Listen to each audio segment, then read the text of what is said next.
Be one of my worst setups since I started doing YouTube.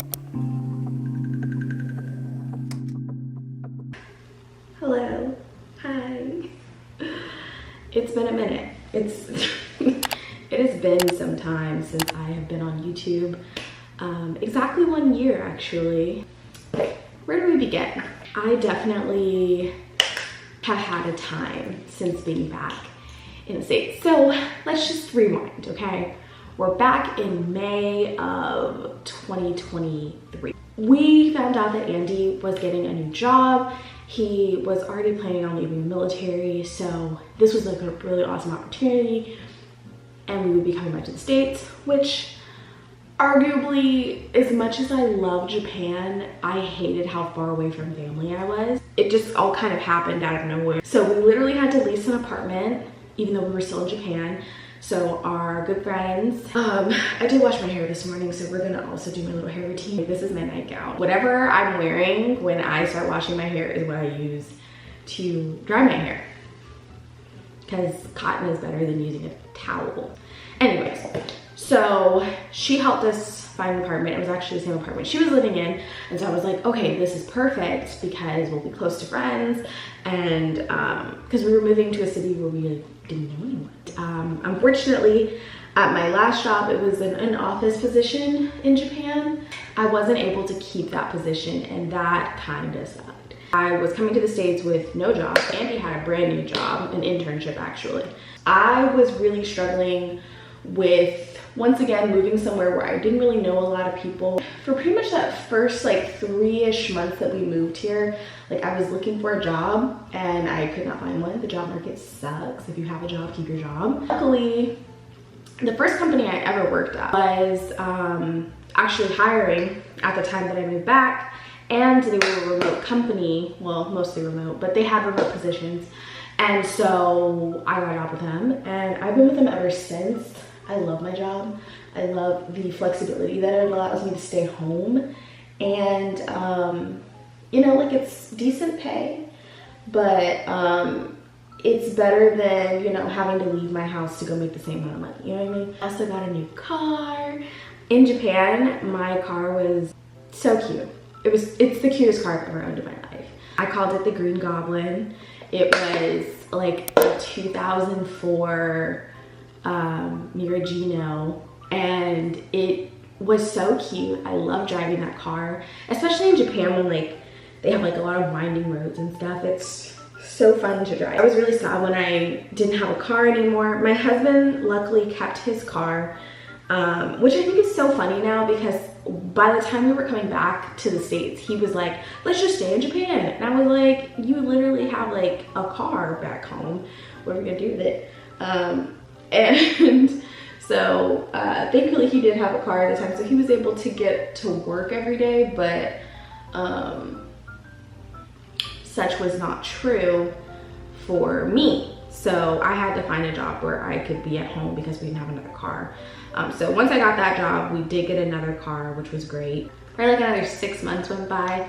And then we started looking at houses, which is actually where we are right now. This is gonna be my new little room, my new filming spot. I obviously haven't set anything up because I just moved in. There's literally a box right there, and there's my office chair, and nothing else is in this room. My mom came to visit for like 2 weeks, and she helped us move and redecorate. Well, it set it up to be decorated. This house was built in like 2004. So it was an older home, and then the people that lived in it before us like weren't super into like aesthetics, and like, I don't know, like there were just certain things that I would have done if I was selling a house that they didn't do. They were kind of selling it as is, but we got a great deal on it, and so we were like, okay, well, let's just buy a house. I don't know when else we're gonna be able to buy a house. That was great. We love that for us. So we were like, okay, let's do a few cosmetic things. So we like changed the tile, we painted the cabinets, we you know, painted all of the walls, all of the baseboards. And then after that, we were like, okay, we're at like a a neutral state with our home right now, so let's just like work on making it our home, which is the stage that we're in right now. So like today I'm getting ready because I really want to go to Home Goods or like TJ Maxx or something. I recently started a weight loss journey again. You guys, if you've been following me for a long time, you know that I've been trying to lose weight pretty much my whole life. But this is the first time in 3 years that I've had proper healthcare. I love Japan, but as an American in Japan, especially if you work for an American company, they can't necessarily send you to the Japanese hospitals because they have universal healthcare.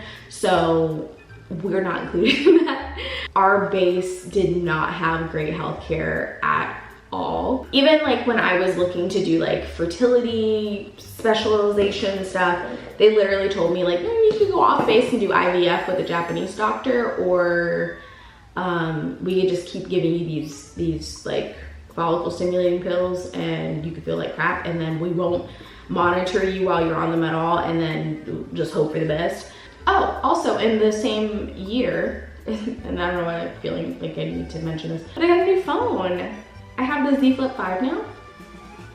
We love her. I am obsessed with this phone. I have been an iPhone girl for most of my adulthood.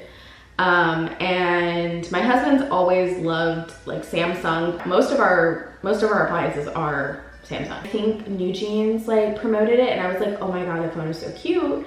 Obviously I just really like New Jeans, but also this phone is pretty amazing. And I like it because I can literally, I can set it up and like there's my camera and I can just have my camera take a picture of me anytime.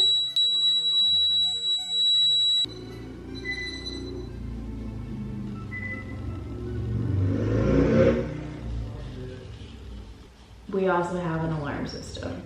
Anyways, I love this phone and it's great for moments like this when I don't have a mirror and I'm filming this video and I'm realizing how am I supposed to like do anything if I can't see myself.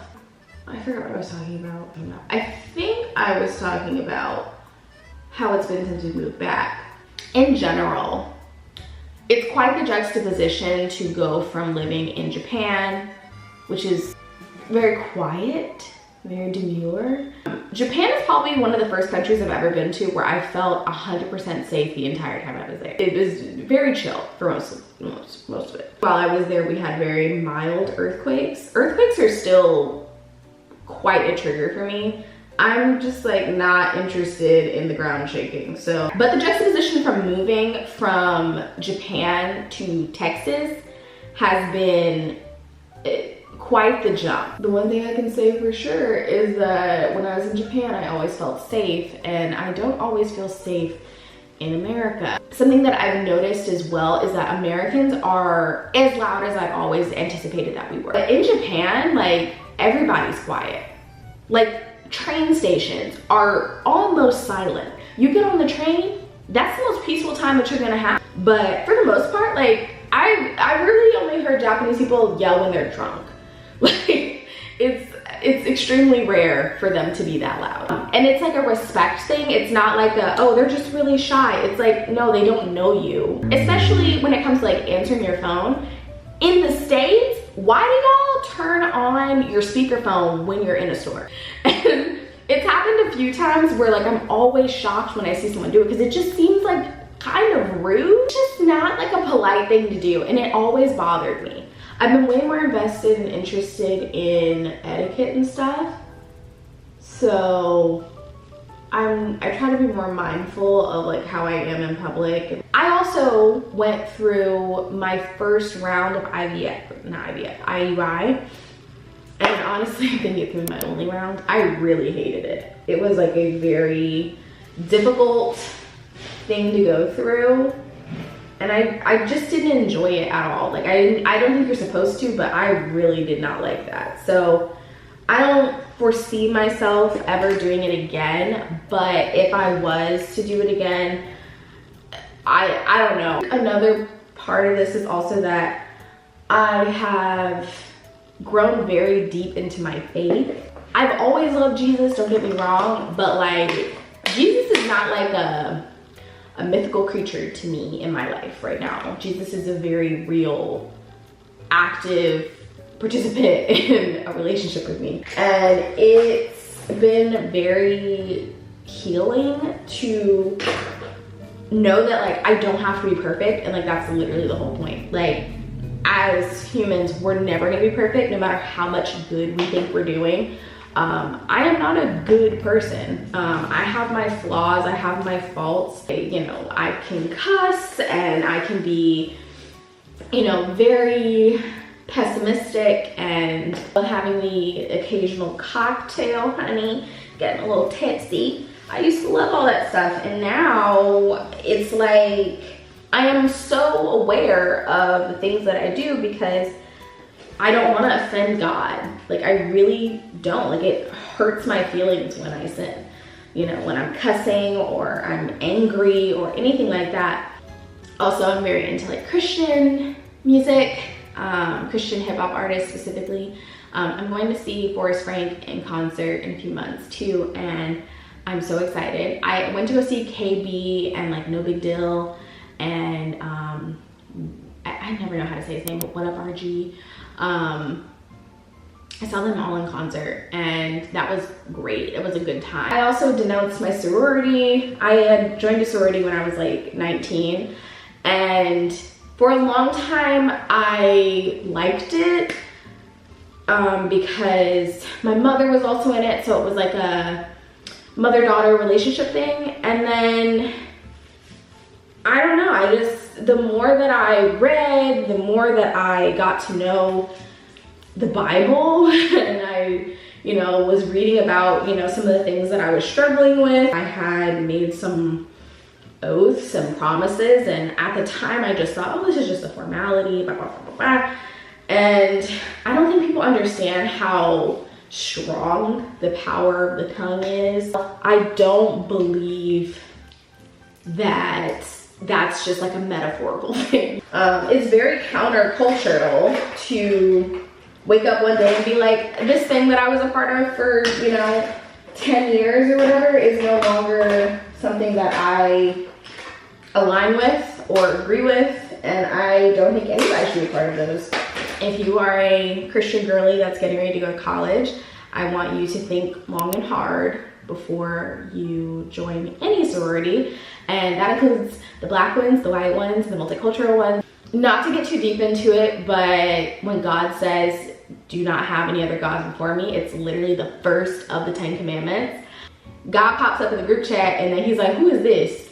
Like, who's this Greek god that you got over here? Who is that? Like I said, think long and hard about it. Obviously, you don't have to do anything just because I do something, or you don't have to agree with me, because it doesn't matter. At the end of the day, what's done is done. Just so everyone is aware, because I've had a few people like say things and I've had to like be like, yeah, girl, I don't really do that no more.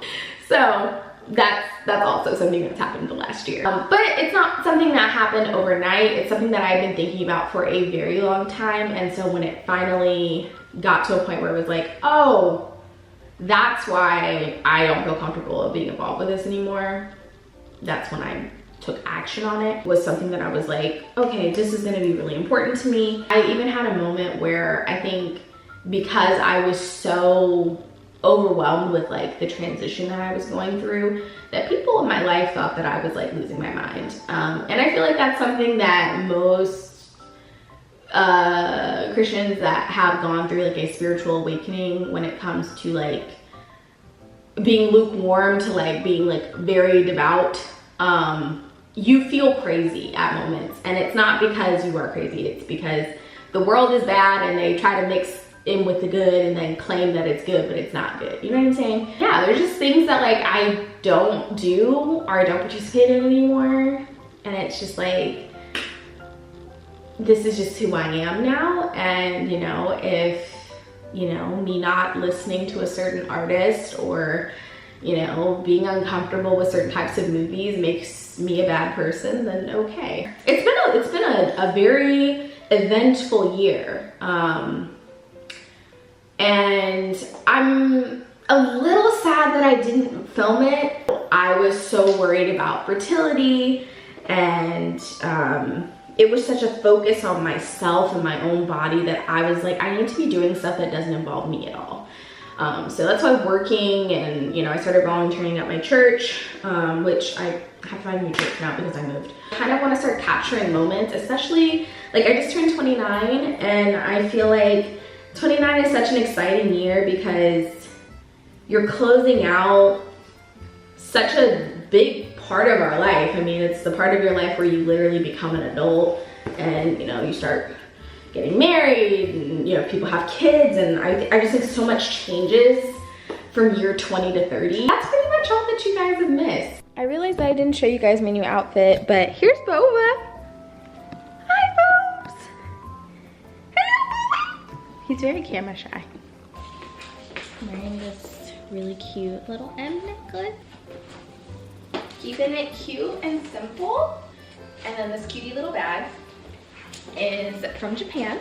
Okay, she's imported. It's by a brand called Samantha Vega.